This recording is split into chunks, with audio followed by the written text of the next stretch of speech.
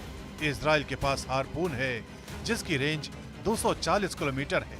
Iran के पास कासिम है जिसकी रेंज 1400 किलोमीटर है। इजराइल के पास एक्स्ट्रा है जिसकी रेंज 150 किलोमीटर है।